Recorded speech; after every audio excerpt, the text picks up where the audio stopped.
कहना चाहता हूं योगी जी, हम कुरुक्षेत्र को भी धार्मिक और आध्यात्मिक केंद्र बनाना चाहते हैं। धर्म क्षेत्र कुरुक्षेत्र की जनता की तरफ से माननीय योगी जी का एक बार हम जोर से करतल ध्वनि द्वारा हम इनका स्वागत करें, इनका आभार व्यक्त करें।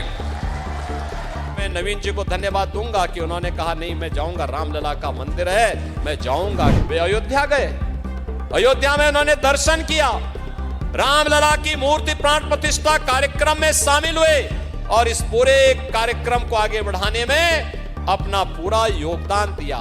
जिंदल परिवार के नाम पर कोई कार्य होगा, कहीं भी चैरिटी का काम होगा तो नाम तो कुरुक्षेत्र का ही उसमें जुड़ जाएगा, स्वयं जुड़ जाएगा, लाभ तो आपको स्वयं ही हो जाएगा। पहले गरीब दम तोड़ता था, कहीं पर नवीन जिंदल जैसे कोई सांसद बन जाए तो वे अपने पास से सपोर्ट करते थे, तब तो उपचार हो पाता था। और मैं तो धन्यवाद दूंगा नवीन जी को कि 70,000 गरीबों के घर में कुरुक्षेत्र में उन्होंने स्वयं शौचालय का निर्माण अपने फंड से अपने स्तर पर करवाया।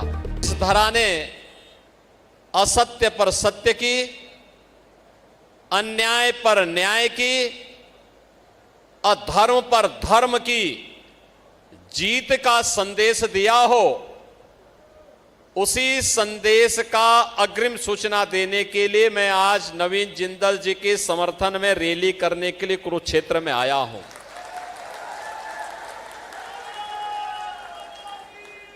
बहनों और भाइयों, ये धर्म भूमि है और संभवतः दुनिया की एकमात्र भूमि है जहां पर युद्ध के लिए खड़े हुए कोई दो सेनाएं युद्ध भूमि को धर्म क्षेत्र के रूप में संबोधित करती हो।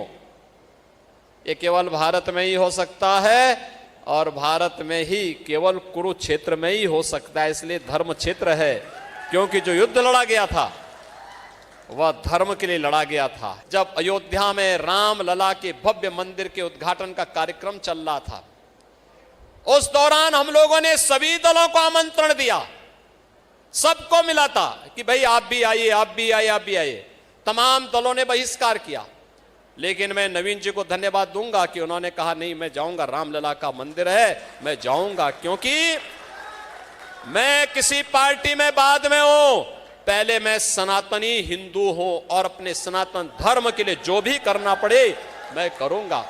और बहनों और भाइयों, वे अयोध्या गए, अयोध्या में उन्होंने दर्शन किया, रामलला की मूर्ति प्राण प्रतिष्ठा कार्यक्रम में शामिल हुए और इस पूरे कार्यक्रम को आगे बढ़ाने में अपना पूरा योगदान दिया।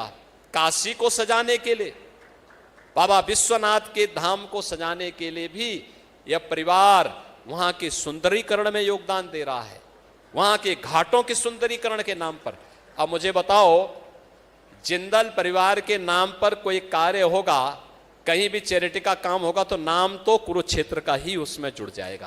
पहले गरीब दम तोड़ता था, कहीं पर नवीन जिंदल जैसे कोई सांसद बन जाए तो वे अपने पास से सपोर्ट करते थे, तब तो उपचार हो पाता था, अन्यथा सरकारें लाचार होती थी। आज 60 करोड़ लोगों को 5 लाख रुपए प्रतिवर्ष स्वास्थ्य बीमा का कवर दिया है मोदी जी ने, और मोदी जी ने कहा है तीसरी बार सरकार बनेगी 70 वर्ष से ऊपर के हर एक बुजुर्ग को प्रतिवर्ष 5 लाख रुपए की स्वास्थ्य बीमा का उपचार की सुविधा उपलब्ध करवाएंगे। किसान को किसान सम्मान निधि, हर गरीब के घर में शौचालय। और मैं तो धन्यवाद दूंगा नवीन जी को कि 70,000 गरीबों के घर में कुरुक्षेत्र में उन्होंने स्वयं शौचालय का निर्माण अपने फंड से अपने स्तर पर करवाया। योगी जी ने, आप सब जानते हैं कि अयोध्या के विकास के लिए एक अहम भूमिका निभाई। तो मैं कहना चाहता हूं योगी जी, हम कुरुक्षेत्र को भी धार्मिक और आध्यात्मिक केंद्र बनाना चाहते हैं। इसके लिए हमें आपके मार्गदर्शन की आवश्यकता है। धर्म क्षेत्र कुरुक्षेत्र की जनता की तरफ से माननीय योगी जी का एक बार हम जोर से करतल ध्वनि द्वारा हम इनका स्वागत करें, इनका आभार व्यक्त करें। हमसे जुड़े रहने के लिए हमारे YouTube चैनल को सब्सक्राइब करें और नई वीडियो की नोटिफिकेशन के लिए बेल आइकॉन को दबाएं। अगर आप ये वीडियो Facebook पर देख रहे हैं तो लाइक जरूर करें और ज्यादा से ज्यादा शेयर करें। धन्यवाद।